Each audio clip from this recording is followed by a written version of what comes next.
উত্তরবঙ্গে নির্বাচনী সফরে আজ পঞ্চগড়ে 10 দলীয় ঐক্যের জনসভায় যোগ দেবেন জামায়াত আমির। এ নিয়ে বিস্তারিত জানাতে এই মুহূর্তে পঞ্চগড়ে চিনিকল মাঠে আছেন সহকর্মী শফিক মুন্সি। সরাসরি যাচ্ছি তার কাছে।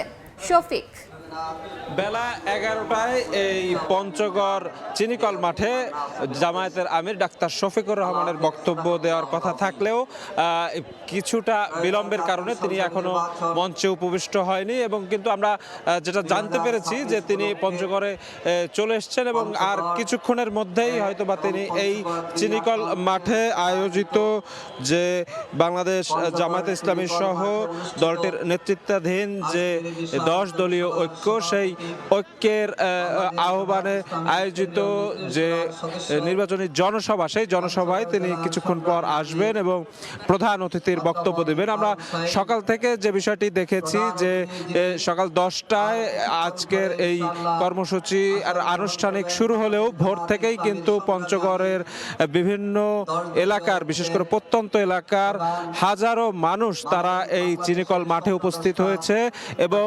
নির্ধারিত সময়ের অনেক আগেই পুরো মাঠ লোকারণ্য হয়ে যায় এবং পরবর্তীতে কিন্তু একে একে প্রথমে স্থানীয় পর্যায়ে 10 দলের বিভিন্ন পর্যায়ের শীর্ষ নেতা এবং পরবর্তীতে কেন্দ্রীয় পর্যায়ের নেতৃবৃন্দ যারা তারা বক্তব্য দিয়েছেন, তারা তাদের যে 10 দলীয় ঐক্যজোটের দুজন প্রার্থী, এই বিশেষ করে এনসিপি প্রার্থী সার্জিস আলম এবং জামায়াত ইসলামের প্রার্থী, তাদের জন্য কিন্তু তারা ভোট চেয়েছে।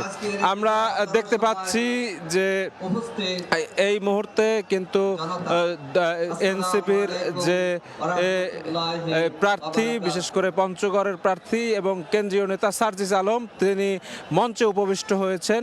এই মুহূর্তেই তিনি এসছেন এবং আমরা যে বিষয়টি জানতে পেরেছি যে আরও কিছুক্ষণ পরেই জামায়াত আমির ডাক্তার শফিকুর রহমান তিনিও এই মঞ্চে উপবিষ্ট হবেন এবং আজকের তার এই জনসভাটি মূলত নির্বাচন পূর্ব যে আনুষ্ঠানিক প্রচারণা, সেই প্রচারণায় আজকে কিন্তু ঢাকার বাইরে এবং উত্তরাঞ্চলের এই পঞ্চগড়ের জনসভার মাধ্যমে সেটি আনুষ্ঠানিকভাবে শুরু হলো।